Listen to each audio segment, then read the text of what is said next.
Welcome back to Koine Corner. I've been a Star Trek fan for about 50 years now, and one of the great moments in the canon of Star Trek is in the movie Wrath of Khan, when a young officer is facing a test, and the test is known as the Kobayashi Maru. It's the no-win situation to judge the character and ability to handle pressure of up-and-coming officers. How will they deal with the no-win situation? Today we're going to look at Jesus facing the Kobayashi Maru of his day, and we find it in Matthew chapter 22, verses 15 through 22. Let's dive right in at verse 15. Then the Pharisees went and plotted how to entangle him in his words.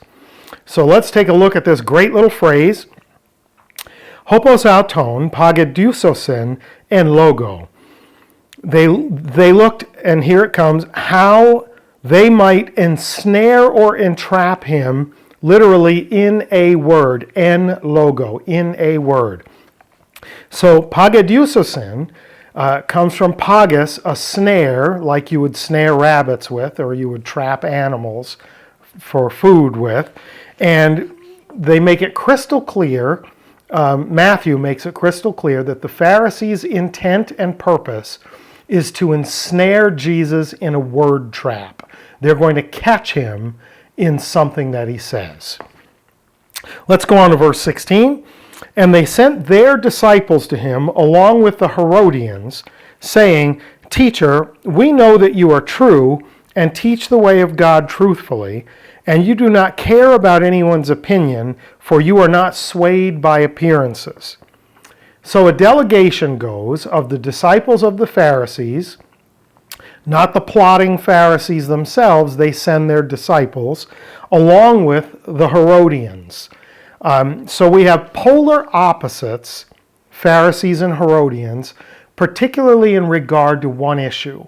The primary issue at which they are at loggerheads is the presence of Romans in Judea. The occupation, the rule of Judea by the Romans. So the Pharisees think that this is an abomination, it's an affront to God to have the Romans there. And the Herodians are noticing that under the Roman rule, there's relative peace, there's law and order, there's safety, there's commerce. Everything seems to go well. They also have local control through Herod Antipas and so forth.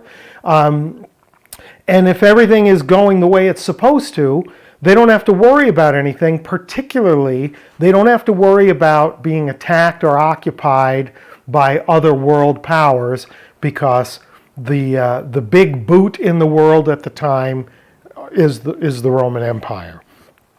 So here we see two different groups, polar opposites. This would be like today if Chuck Schumer and Ted Cruz came to ask someone a question, they would look and say, these two guys are here together to ask a question.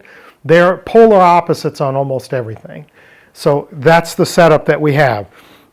And they say to Jesus, when they get there, we know that you're a good teacher, you teach truthfully, you're true, your teaching is true, and you don't play favorites. And very specifically, they say, you're not swayed by appearances. Literally, you don't see or look at the face of men. So we trust that you will answer our question despite the prima facie evidence, the on-its-face evidence of the wrongness of who came to ask you the question.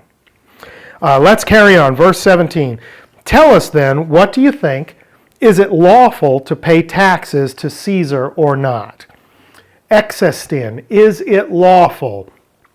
They ask him a legal question about the propriety, the rightness, the lawfulness of this thing. Is it right for us? Is it legal for us? Is it lawful for us to pay taxes to Caesar? Now the cool thing is, the tax in question is referred to as the kainson. The kainson. It's a Greek form of a Latin word, census. We get our English word census from it. Is it right? Is it lawful for us to pay the poll tax the annual fee when the census is taken to know who lives here in Judea? Or is it not? And specifically to pay it to Caesar, because Caesar's the emperor, and the census, the census tax goes to Caesar, and we want to know, is it lawful? So right there you have it, your no-win situation. If he says, yes, it is lawful, he's going to anger the Pharisees, who think Roman involvement is anathema. If he says, no, it isn't lawful, he's going to anger the Herodians, who like the presence of the Romans, and worse than that, or more risky than that, they'll go tell the Romans that he says it isn't lawful. Let's go on to verse 18.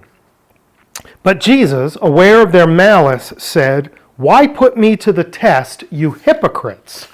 Fantastic. Let's look at it in Koine. Time perazite hypocritai. Why are you testing me? Part 1. Hypocrites. Part 2. So we have two things in this little phrase. Number 1, he knows that it's a test. He knows that this is a word trap. And he lets them know plainly that he sees through it. The second thing he knows is that they are not what they pretend to be. He says, I can see through the mask you're wearing, hypocrites. I know that you are actors. You're playing a role. You're not here legitimately expressing a heartfelt concern of your own. You're reading from a script.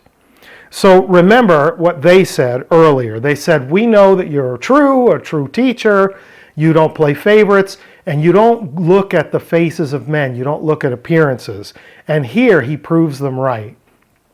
He says, I see behind the mask. I see that this is an act. I know what you're up to. Boom. Let's carry on to verses 19 through 20. Show me the coin for the tax. And they brought him a denarius. And Jesus said to them, whose likeness and inscription is this? This is fantastic. I love this part. Let's look at it in Koine. Epidexate moi to nomisma tu kensu. So great stuff. Epidexate, bring to me, epidexate moi, bring to me, to nomisma tu kenusu. Bring me the coin with the article in front of it of the census, the census. Bring me specifically the coin that will be used to pay this particular tax. He doesn't say, bring me some money. He doesn't say, show me a coin. Show me, bring to me the actual coin that is used for this specific tax. So they bring him a denarius. They don't bring him a temple shekel that would be used when you go for one of the feasts in Jerusalem. They bring him the coin for the tax. And then he says to them in the second part, Tinos he ekon aute kai he epigraphe. Whose image or icon, whose likeness is this, and whose inscription, whose epigraph is this? Tell me about the icon and the epigraph. We go on to verse 21, and they said, Caesar's. Then he said to them, therefore, render to Caesar the things that are Caesar's, and to God the things that are God's.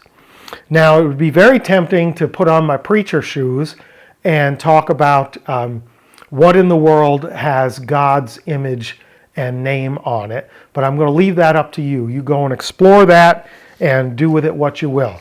But now I want to get to this one last incredible nugget in this story. It's in verse 22 where we read, and after hearing, they were amazed, or they marveled, and after letting him go, they departed. There's one key word in that last phrase that we have to unpack. Kai aphantes auton apelethan. So, aphantes is an aorist active participle. Aphantes comes from aphiemi, which means to release, to let go, or to forgive. In the context of this story, there's no reason for them to forgive Jesus. So they release or let go of Jesus. They hear what he had to say. Whose image is an inscription? Well, if it's Caesar's, give it to Caesar and give to God the things that are God's. They hear what he had to say. They came here to catch him in a trap, to ensnare him in his words. They put the Kobayashi Maru no-win situation test before him. And when he answered it anyway, they're amazed. They marvel at his answer. And we're told that they let go. They let him go. They released him. They abandoned their attempt to ensnare him, and they departed. It's just fantastic. No matter what you think about Christianity, you can be an atheist, a scholar, a linguist, a fan of literature. This little pericope, this little story, is a magnificent piece of literature. They put the Kobayashi Maru to him, they hit him with the no-win situation, and they're so amazed by how he handles it that they have to let go of, they have to abandon any hope of trying to trap him and just walk away with their heads hung low. He handled the no-win situation, if I dare say it, even better than Captain James Tiberius Kirk. If this was good for you, I hope that you will do all the YouTube-y stuff, share, like, subscribe, tell your friends, and until we see one another again, Charis Kai Reina Humine, grace and peace to you.